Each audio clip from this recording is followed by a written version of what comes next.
Hey everybody, we are back with another video, and y'all already know we are on kindness this week. Sorry I didn't post on Monday, y'all. Women thing just said she gonna do what she do. So there's that. I'm trying to stay consistent, even if I do miss on Mondays, I'ma still try to get it out every week because this is a weekly challenge, okay? So I'm gonna tell you some ways that God showed me his kindness. One was like this is when I started waking up earlier so I could spend time with him. And the night before I kinda, just went to sleep, played, doing what I want pretty much. But the thing was, even though I know I went to bed late, I still want to spend time with the Lord in the morning, knowing that we got the whole day. But I just wanted to spend time with him in the morning. And I was like, when I woke up, what's crazy is my phone had an update. So technically, that's why I didn't even hear the alarm go off until like, I think it was like 5 in the morning when it went off for some reason. And I woke up, I was like, no. And I was just feeling like something. I was like, no, because I wanted to spend time. And I just felt his presence just take over me and was just like, girl, calm down. Like, you got the rest of the day. You know what I'm saying? But I don't know. There's nothing better than starting your day off with the Lord. I think that's what has helped me literally become better and, come better at letting my spirit win and putting my flesh at the bottom of my feet. You know what I'm saying? Because that flesh, it's real easy. That flesh is weak. Okay, y'all? So that's why I feel like it's very important when it comes to that. Also, I just felt his kindness with, some advice that I got from for my nonprofit, and even also how he was, showing me how to be more confident, be more bold about it. Cause, I was, asking certain people about, if they can give me this, like donate some clothes or whatever. And I'm a very shy person. Like, I actually have social anxiety, which I have been getting better with. I kind of break out my shell here and there, but I have been praying to the Lord to like remove that anxiety. And when she gave me the advice saying, you got to put yourself out there somewhere, that clicked to me because I was like, that's true. Like, I can't have a nonprofit and not speak to nobody. And if you have a nonprofit, everybody know you got to talk to people. So I just love how he was, even though it was a couple of people that I had to step up to and say something to, that's still like, him training me, putting me in my training wheel season for that. Because, hey, we got to start somewhere. So now we're going to get into the verses. It was 3 verses that I have today that I felt that spoke to me. What is it, 3? Yeah, 3. So the first one is Colossians 3, 12 to 13, the NLT version. It says, since God chose you to be the holy people he loves, you must clothe yourself with tender-hearted mercy, kindness, humility, gentleness, and patience. Make allowance for each other's faults and forgive anyone who offends you. Remember, the Lord forgave you. You must forgive others. That is very important. We have to understand that we have to forgive people. Yes, it is hard, but that's why you have to bring it to the Lord constantly, not just that one time and thinking that, oh, it's gonna be la la la. No, you have to bring it to him constantly. Like, it has to be all the time, especially if it is hard. Because I think a lot of times we try to bring the Lord to the small things, but it's like, no, we got to bring it to the big things. So with this verse, it tells me that kindness is something that we intentionally put on. Like Paul was, comparing it with the clothes. Like, each day you pick out your outfit, right? You have to put that kindness on with it. You know what I'm saying? Because like that fruit is in you and it has to be shown. You know what I'm saying? And so kindness isn't just a feeling, it's a choice. Just like you choose your outfit every day. So at the end of the day, you have to make that choice saying, you know what, I'm not going to let my flesh win. I'm going to be kind. Because we have to understand that kindness sets the tone wherever you are. You know what I'm saying? Because I feel like when we match energy with people, how are we helping people? Because like I said before, if Jesus was to match energy people, I don't think he would save as many people as he did. You see what I'm saying? So I think that we have to kind of step back and like, and also I think this verse is also saying that kindness flows from identity, because it says, think about it in the phrase, it says since God chose you, right? So basically it's saying, when we aren't kind to earn love, right? We're kind because we are already, oh my God, we are kind because we are already loved. You see what I'm saying? You're not being kind because you're trying to earn God's love. No, you're kind because you already are loved by the Father. You see what I'm saying? And when you truly understand that you're chosen and loved by God, it's naturally to be kind.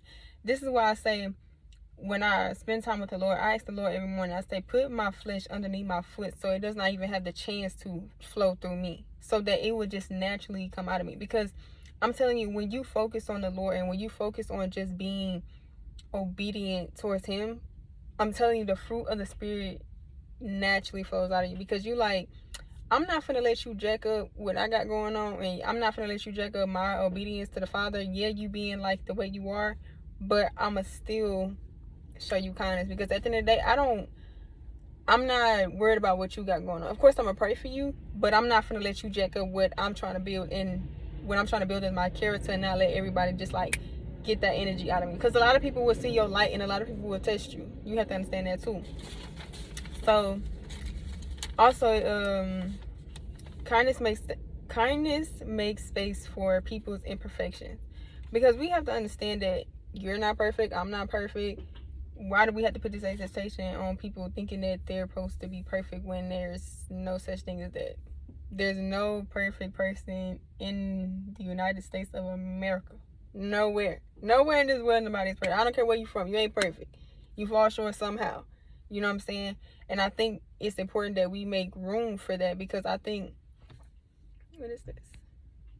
Yeah, so I think that's just very important. We have to understand that God gives us grace every day. You know what I'm saying? He forgives us. Even when we feel like we should not be forgiven, but He still forgives us. You know what I'm saying?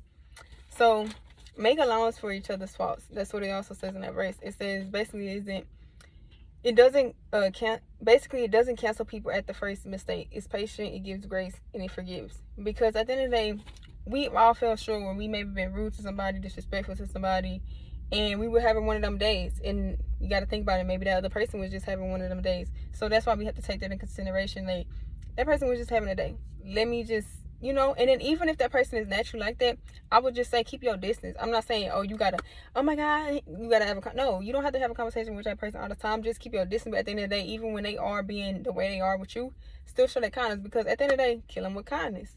Hey, and then another thing, even with that, being said, is also you have to understand that God is my defender. So what do I need to worry about? Because if I know at the end of the day, if I'm doing my part, the Father gonna handle the rest. Because basically with that situation, no matter what it is, I'm gonna give that to Him and say, Lord, I pray for this person. I don't know what this person got going on, but I pray that you work through them and you get them, to do whatever they need to do, and then move on about your day. You see what I'm saying? And then also, if God is for me, who could ever be against me? Therefore. So the other verse that I have is 1 John 3:17, a Message version. It is, if you see some brother or sister in need and have the means to do something about it, but turn a cold shoulder, cold shoulder and do nothing, what happens to God's love? It disappears, and you made it disappear.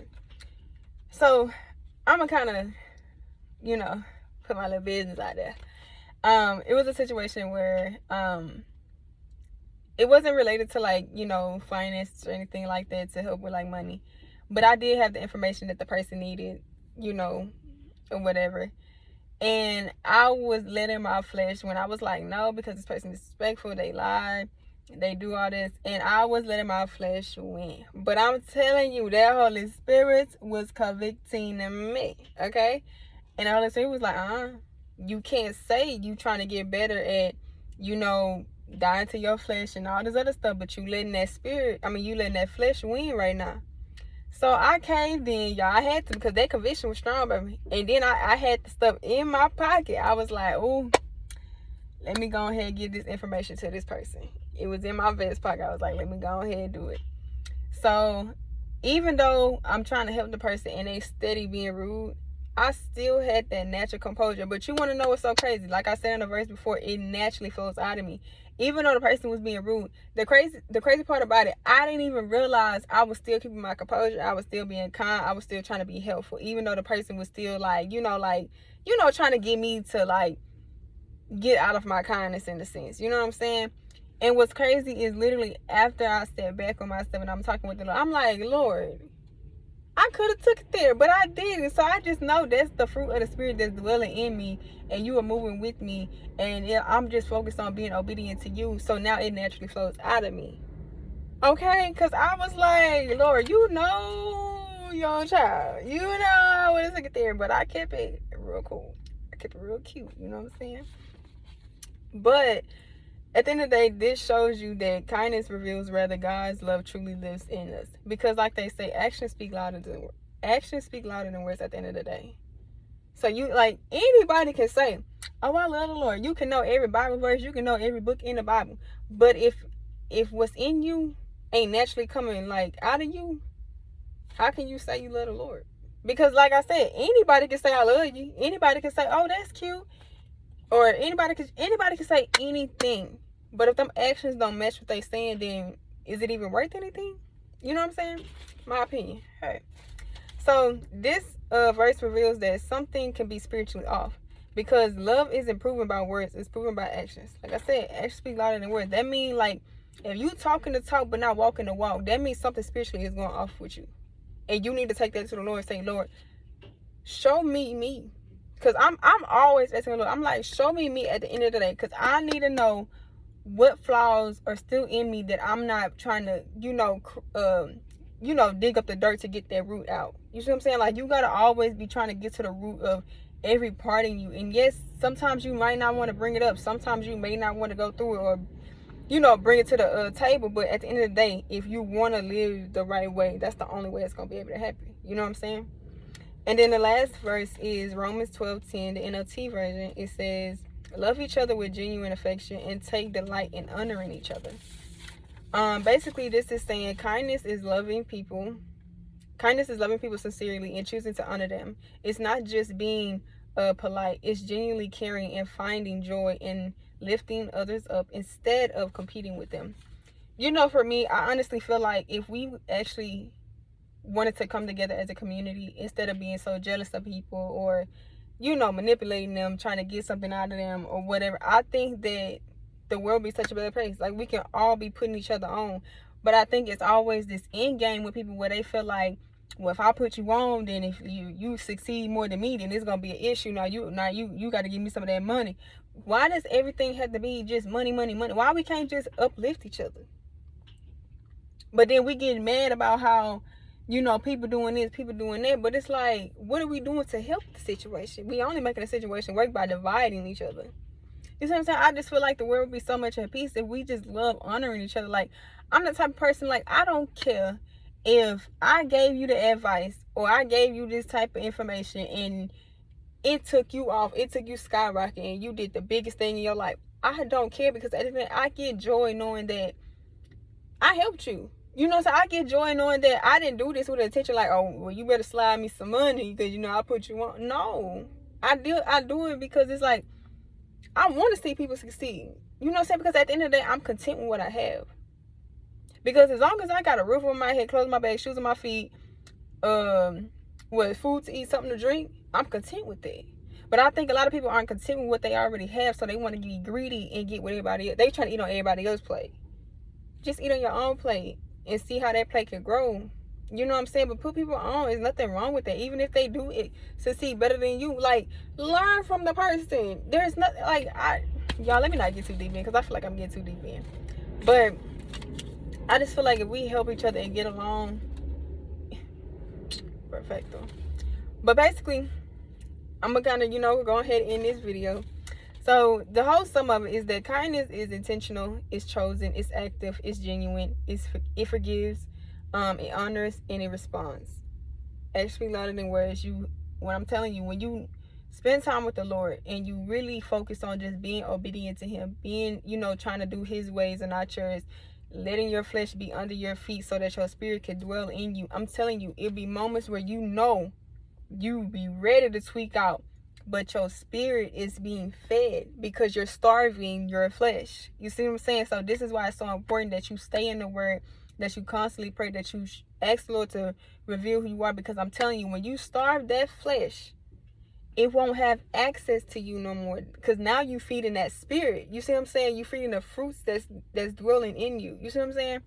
So with that being said, Kindness is love in action. And when we live this way, we don't just talk about God, we reflect it. Because at the end of the day, we're reflecting Jesus. You know what I'm saying? We doing what he's talked about in the Bible. We doing his ways and not ours. You see what I'm saying? Because at the end of the day, his ways are better and his ways keep peace. Because one thing I've been learning about kindness is that it keeps the peace. Because at the end of the day, if I match energy with somebody, how am I helping this person? And how am I, because, how can I say this, Holy Spirit? Because if I'm just steady trying to go tit for tat, tit for tat, tit for tat, I'm only making myself mad, especially if you're a person like me where I don't even like drama. I don't even like, going tit for tat with somebody because I like my peace. You see what I'm saying? And so I think for me, I just think it just helps really keep the peace. So I think if we could just see people the way God sees people, it would change your whole perspective. You see what I'm saying? Because when you see people the way God sees people, you see how God sees you. Because at the end of the day, he shows me grace, he shows me mercy, he shows me kindness. So why can't I show that love to somebody else? You see what I'm saying? Like, I'm telling you, when you get on your journey with God, you really start seeing the way he loves you. It naturally just wants to come out of you to show that love to other people at the end of the day. You see what I'm saying? So, and also, when I was writing these notes, what also came to me is that it's important that you reflect who's around you. I think that's also important because if you don't reflect who's around, you become who you hang around. You become your company. Yes, some people might say, "Well, yeah, I mean, I'm content. I don't think I fall into them ways." Yeah, that's true. But you will notice that you will be off. Why hang around people that want to be around drama when you want to be peace? I'm good with that. I'd rather hang around people that got the same, level mind as me, like who chasing God, who want to be stronger with God, who want to love people correctly and all of these things. I want to learn what they think about this verse of the Bible or this book of the Bible. Like, I want people to pick off that because when you hang around people like that, you steady feeding that flesh. I mean, I rebuke that. You steady feeding that spirit at the end of the day. Don't be around people who can tempt that flesh to come from under your foot and start being in you. You see what I'm saying? Like, you want that plate of flesh to always be empty. Don't let people start putting their crumbs on you, you know what I'm saying, to eventually make you end up walking in your flesh again. So I think also having people around you that's a certain way who's also chasing God and God fearing at the end of the day is very, very important. But that is how I'm going to end this video. I hope you guys liked it. I will see you guys next week when we talk about goodness. But yeah, at the end of the day, show kindness. God shows you kindness. It's important that you show it back. Because at the end of the day, nobody's perfect. You're not perfect. I'm not perfect. Nobody in this world is perfect. So at the end of the day, let's just show kindness to people. Yes, it is hard. But this is why we have to feed our spirit and starve that flesh. Okay? I'll see y'all next week. Bye. Y'all be safe.